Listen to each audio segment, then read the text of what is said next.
this is Candy from eyes2jesus.blogspot.com, and today I am here to give you my last planner tour for the year 2018. This one will not be extremely extensive because my first planner tour of 2019, my January planner tour, will be extensive.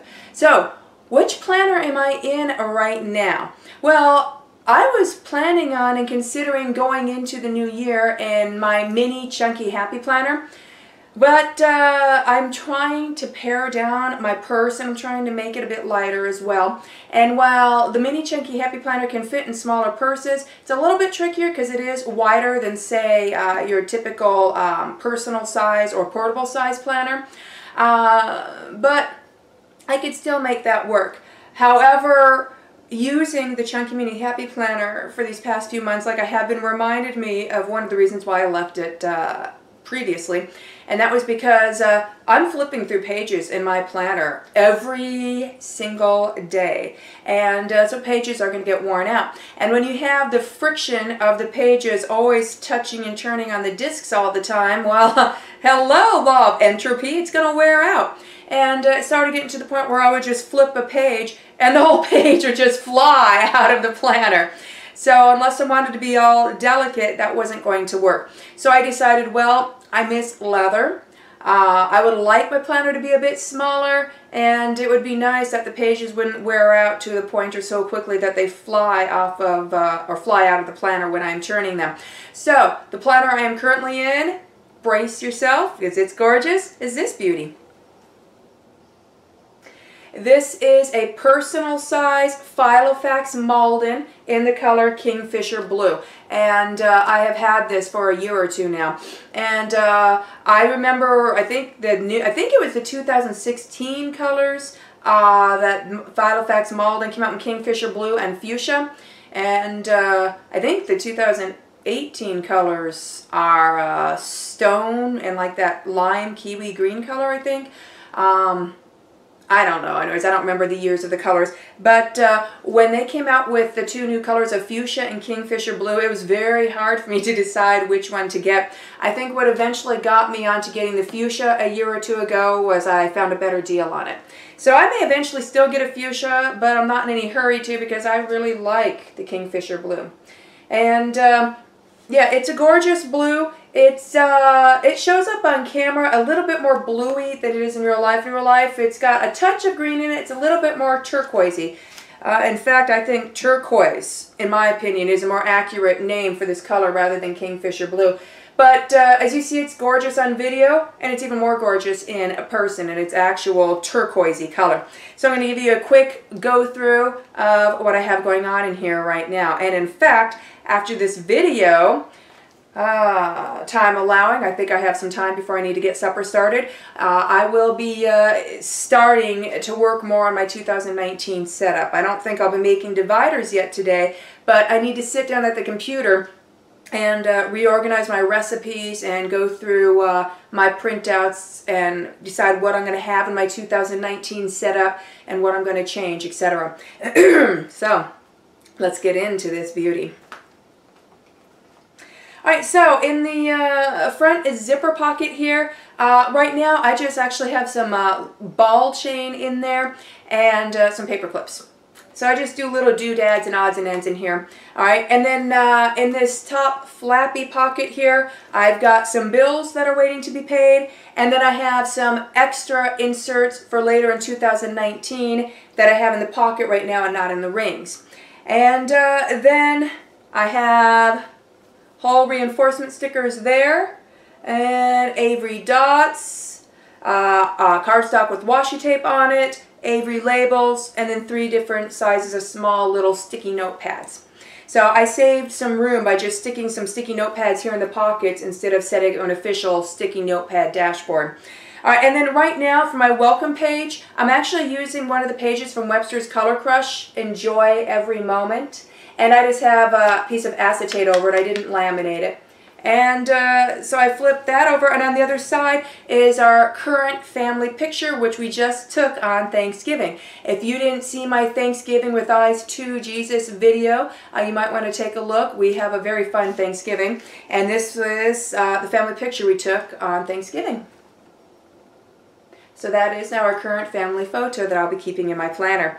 All right, and then the next several pages are just grid dot pages, and I just do whatever pages I grab. And I have the magnetic bookmark clipped together, and on these pages is just where I keep a grocery list, writing down things I need to get from the store, etc. So moving past that, we come to my first main divider. And my dividers in here currently are laminated Webster's Color Crush dividers. I just grabbed them from my stash when I moved over to personal size. By the way, moving sizes and planners for me is not that hard. I just reprint out my pages for the size for that particular planner, cut them, punch them, and put them in. It's actually a fairly quick process for those who are wondering. Okay, so my first divider is labeled Home. And this is my homemaking section. Alright, so I have the first page being my daily chores. And then the next two pages being my children's cleaning chores and my children's table chores. And then after that I have my deep cleaning and organization projects and my master grocery list. And then after that is my menu for the week. By the way, this paper is from the cheap bin at Michael's, and it's just one of their magnetic list pads. I love buying magnetic list pads because they fit very good into personal size. They're usually already about the same width as personal size, and then you just need to cut it short and punch it, and in they go. And they're thin. So I like that because it's not bulking up the planner. Alright, and then the page, and actually the next several pages after that, breakfast ideas, lunch ideas, and supper ideas.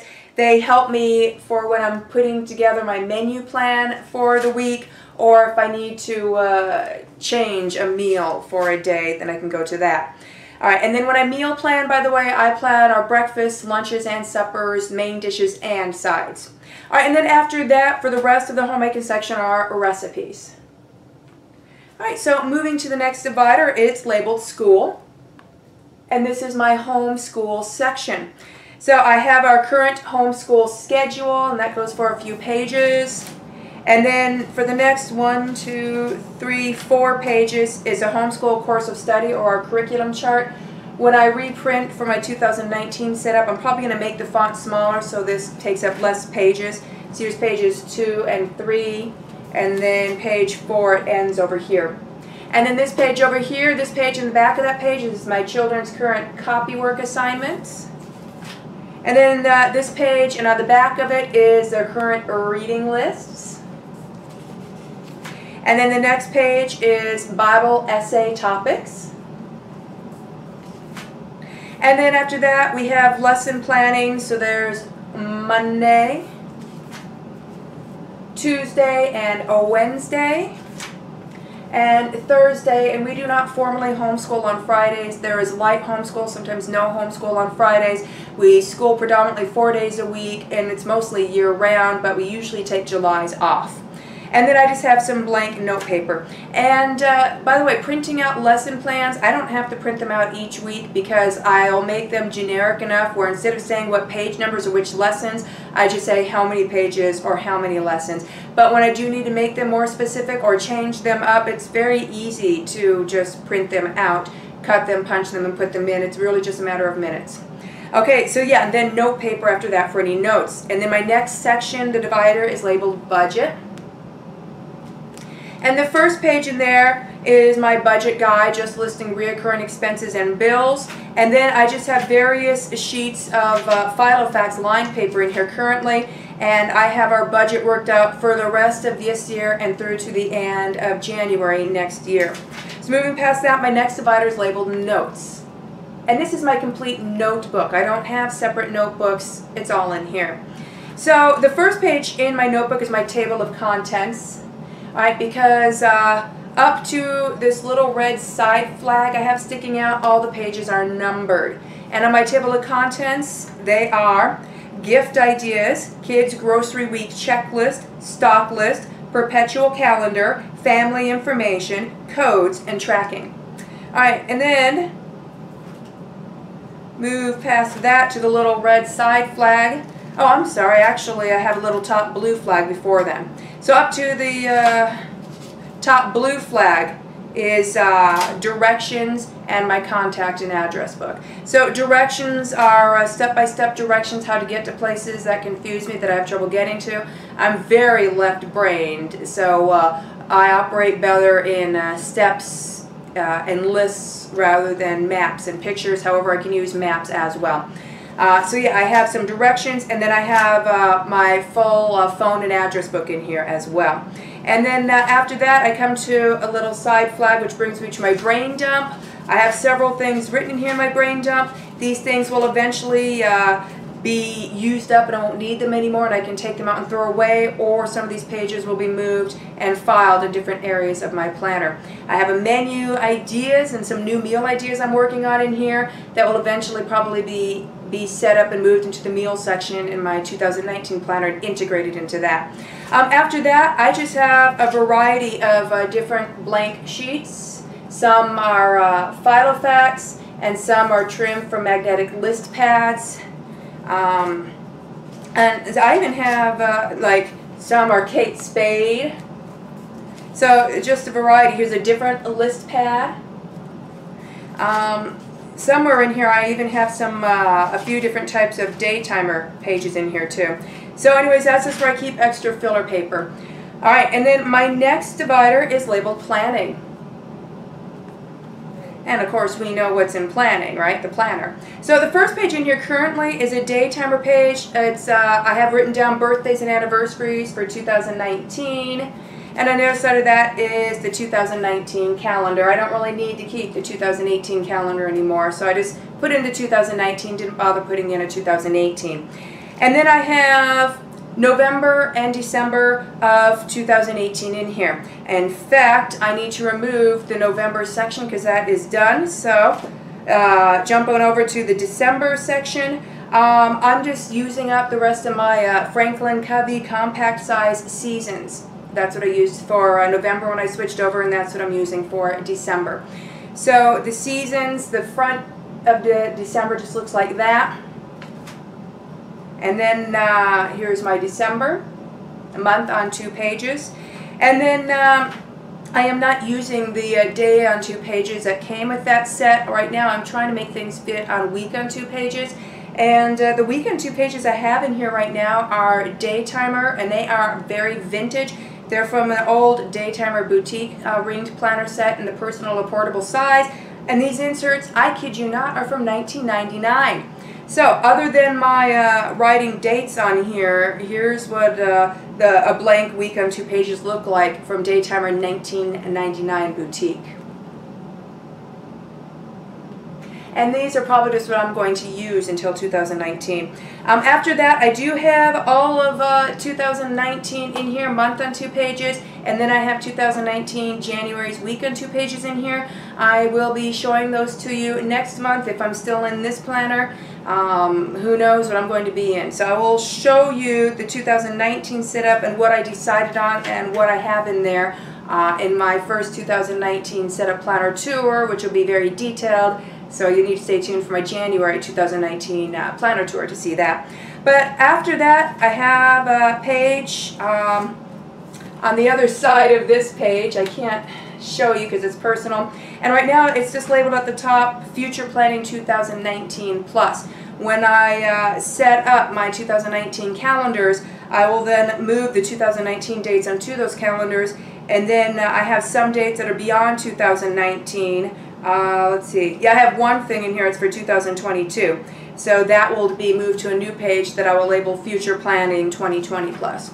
And then after that, I have those top loading pockets, and I just have a $20 bill in there. It's just handy if, you know, I forget my purse or something, which would be weird. But if for some reason we need a 20 or we need gas money or something, then I have a $20 bill. Or if I see a planner sale that I spontaneously go to, I can spend $20 and get a coupon on my phone.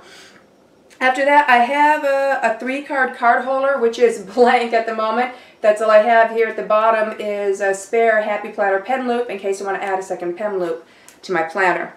And then after that, I have a Franklin Covey page lifter. And I just keep extra labels, tabs, and arrows right there. And then the other side is blank. Then we come to the back pockets. In the slit pocket here, I have this notepad, and this is Agenda 52 from Hobby Lobby. It just fits in here fabulously. And then inside the side pocket, I have more 2019 inserts that are not yet in the rings, and I also have some extra filler paper for when I need to add more filler paper in here for when I run out. And my pen, my usual favorite pen, which was, what was it, the Pilot V5 Precise. All of my Pilots are now out of ink. That's my one complaint about them, is I run out of ink faster in those than anything besides Colettos. I run out of ink in those too. So I'm back into another one of my favorites, the Uniball Vision Elite, and this is the Uniball Vision Elite in blue, and I believe this is the .5. I think the .5 has a darker pen body, and the .7 has the lighter pen bodies, and it fits in the Filofax pen loop just fine. So that is my current planner setup. And I am still in planner flux, but so far this is what I think what I'm going with, but we'll know more come January. Have a blessed day.